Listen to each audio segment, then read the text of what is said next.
Lectura del Camino a Cristo, capítulo 4. ¿Cómo obtener la paz interior? Quien encubre su pecado jamás prospera. Quien lo confiesa y lo deja halla perdón. Proverbios 28:13. Las condiciones indicadas para obtener la misericordia de Dios son sencillas, justas y razonables. El Señor no nos exige que hagamos nada penoso para obtener el perdón de nuestros pecados. No necesitamos realizar largas y cansadoras peregrinaciones ni ejecutar duras penitencias para encomendar nuestras almas al Dios de los cielos o para expiar nuestras transgresiones, sino que todo aquel que confiese su pecado y se aparte de él alcanzará misericordia.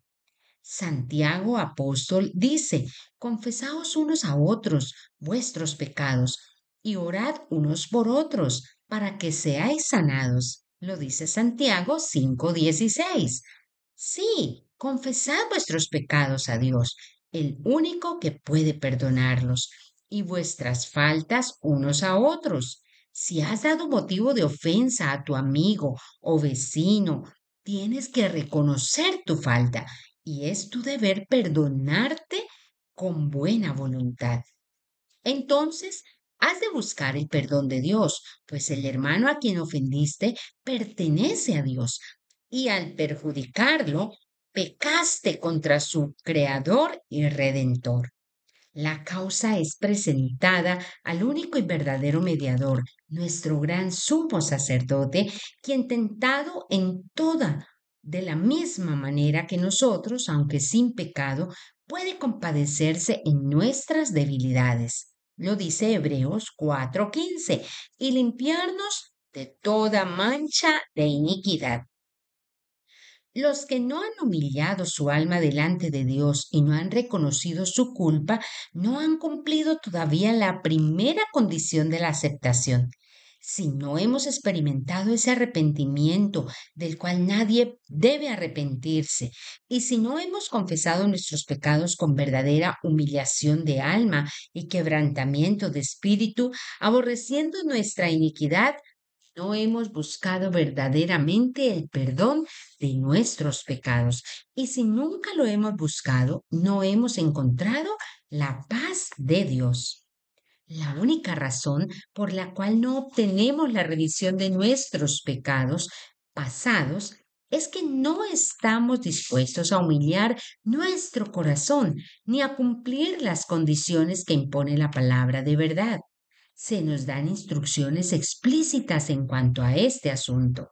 La confesión de nuestros pecados, ya sea pública o privada, debe ser de corazón y voluntaria. No debe ser arrancada al pecador, no debe hacerse de un modo ligero y descuidado o exigirse de aquellos que no tienen una comprensión real del carácter aborrecible del pecado. La confesión que brota de lo íntimo del alma sube al Dios de piedad infinita. El salmista dice: el Señor está cerca de los quebrantados de corazón y salva a los contritos de espíritu. Lo dice Salmo 34:18. La verdadera confesión es siempre de un carácter específico y reconoce pecados particulares. Quizás sea de tal naturaleza que sólo puedan ser presentados delante de Dios.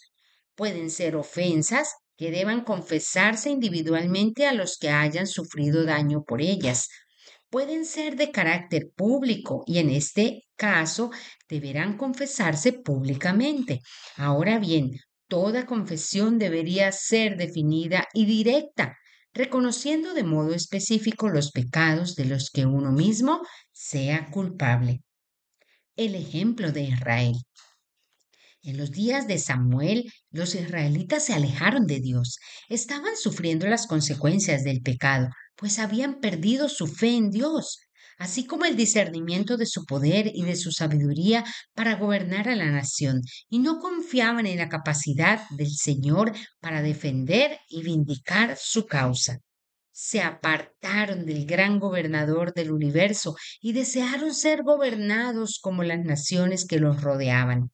Antes de encontrar paz, hicieron esta confesión explícita: a todos nuestros pecados hemos añadido la maldad de pedirle un rey. Lo dice Primera de Samuel 12:19. Tenían que confesar el mismo pecado del cual se habían hecho culpables.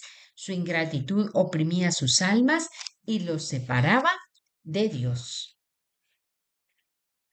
La confesión no es aceptable para Dios si no va acompañada de un arrepentimiento sincero y de una reforma. Tiene que haber cambios decididos en la vida. Todo lo que ofenda a Dios debe ser abandonado. Tal será el resultado de una verdadera tristeza por el pecado. Lo que es necesario que por nuestra parte hagamos se nos presenta claramente en las siguientes palabras: lavaos, limpiaos, apartad de mi vista vuestras obras malvadas, dejad de hacer el mal, aprended a hacer el bien, buscad la justicia y reprended al opresor, abogad por el huérfano y defended a la viuda. Isaías 1:16 y 17. En cambio, si le digo al malvado, morirás, pero luego él se convierte de su pecado y actúa con justicia y rectitud y devuelve lo que tomó en prenda y restituye lo que robó y obedece los preceptos de vida sin cometer ninguna iniquidad, ciertamente vivirá y no morirá. Lo dice Ezequiel 33:14 y 15. El apóstol Pablo, hablando de la hora del arrepentimiento, dice: fijaos lo que ha producido en vosotros esta tristeza que proviene de Dios. Qué empeño, qué afán por disculparse, qué indignación, qué temor, qué anhelo, qué preocupación, qué disposición para ver que se haga justicia. En todo habéis demostrado vuestra inocencia en este asunto. Lo dice segunda de Corintios 7:11.